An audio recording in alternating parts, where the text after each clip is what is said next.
What about the claim? I would imagine with your last name Cohen, do you consider yourself Jewish? Are you Jewish? Oh yeah, yeah, yeah. Okay. I grew up in an Orthodox Jewish home. Um, I mean, in Judaism, and this is what really freaks out the Zionists.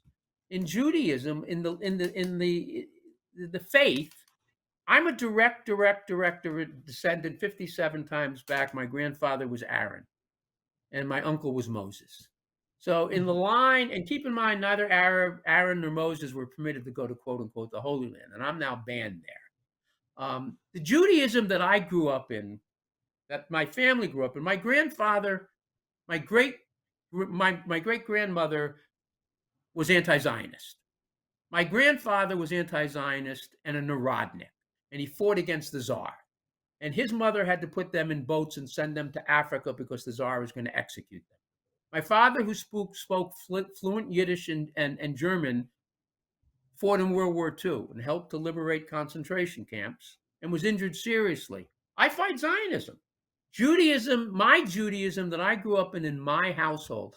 I can picture my 85-year-old mother when Abu Marzouk would call my house, my parents' house, because he thought I was there, and he'd speak to my mother, and I'd be there. And my mother would say, Musa, are they feeding you well? With this Yiddish accent.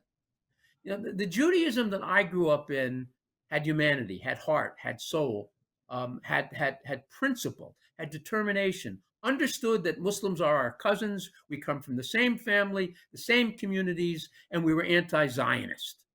So people can say all day long, "You're this, you're that, you're this, you're that."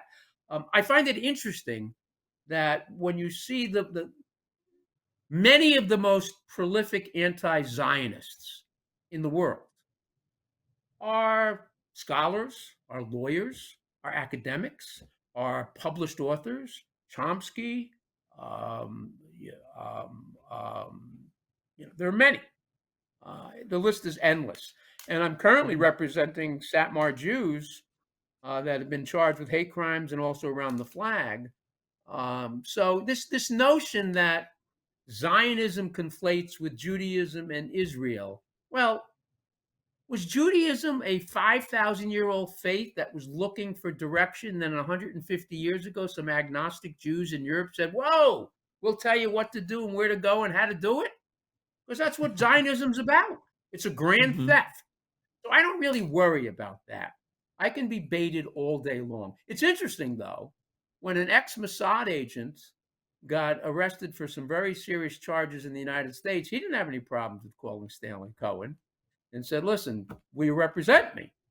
And he said, Do you know who you're talking to? He said, Of course I know who I'm talking to. And I represented him, and he did well. So Mm. I don't worry about that. Um, Well, the reason I'm asking you if you're Jewish is because, there is a common belief that Hamas wants to eradicate all Jews, and here right. you are representing member top members of Hamas or knowing top members of Hamas even, and, do you get the sense that they want to kill you? um, I've been to Gaza a dozen times, perhaps more. Who wants to kill me? Zionists want to kill me. Palestinians are my family. Whether it's Hamas, whether it's people that are Hamas, listen, there are people that I love that are Palestinians that hate Hamas. Okay? I love them. We're friends. We walk down the same path together. They don't have to agree, but their position is they give me pride because they resist. I have never heard anywhere, from any Palestinian leader, or from Hamas, a single quote, I don't want to say anti Semitic, because the Semites are the Arabs, but an anti Jewish commentary. Now, what's interesting, people point to the original Hamas charter that talks about Jews. Well, Right. my response is perhaps they should go to the Capitol and see the original Declaration of Independence and the Constitution and the other original U.S. documents that talk about slaves being three-fifth human beings. They're Mm. still there. Or perhaps they should go to the UK where they talk about Indians as dirt. The documents are still there. So this notion that some people are going to look back at a document that was rhetoric, that has evolved over the years. That, look, Hamas has had lots of Jews that have supported it. I don't see Hamas executing Jews for being Jews. I see Zionists going after Jews because they're anti-Zionist. How many Jews are banned from Israel by now? Thousands. The right of return, I can't go. I know Mm. hundreds of Jews that can't go to Israel. So this is more boogeyman, boogie woman, just nonsense that's thrown out there right away. I have very close working relationships with the leadership of various political movements with lots of Palestinians. There are Palestinians that I love. There are Palestinians that don't like me and I don't like them, but it's got nothing to do with faith. It's got to do with political disagreement.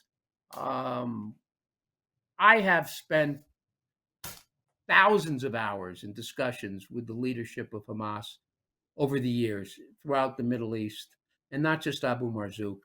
Um, it's funny. I was once cross-examining an imam in a federal case, and he was questioned about anti-Semitic.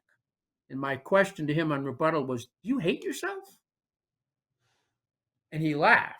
And I said, "Well, you're Semitic, aren't you?" And he said, "Yes." And then there was a question about jihad. "Didn't you give a lecture about jihad?" said the prosecutor, the federal prosecutor. And I said, "Doesn't jihad just mean do good things for your people? Are you doing jihad right now?" He said, "Yes." I said, "Are school teachers doing jihad?" He said, "Yes." "Are doctors doing jihad when they treat people?" "Yes." But again, the West likes to cherry pick and sculpt and paint a narrative that supports its voracious appetite to pillage, to plunder, to steal, and to occupy. That's the history of the West. That's the history of Zionism. That's the history of Israel. That's the history of the West throughout MENA. And look at Latin America. I mean, the history of France. It's funny when I hear the French talk about Hamas, the French leadership, or the British talk about Hamas.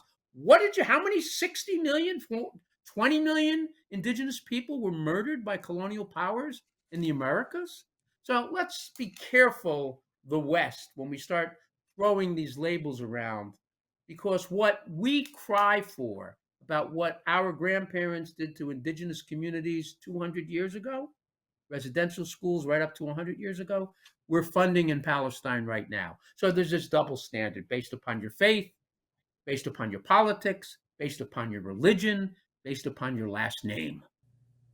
Hey guys, thank you so much for watching this clip from the full Kim Iverson show. That's right, this is just a clip. If you want the full show, you can go to KimIversonShow.com and you can watch Monday through Friday, 5 p.m. Pacific, 8 p.m. Eastern for about 1 hour. It's totally free. Check it out, KimIversonShow.com. Thanks for watching.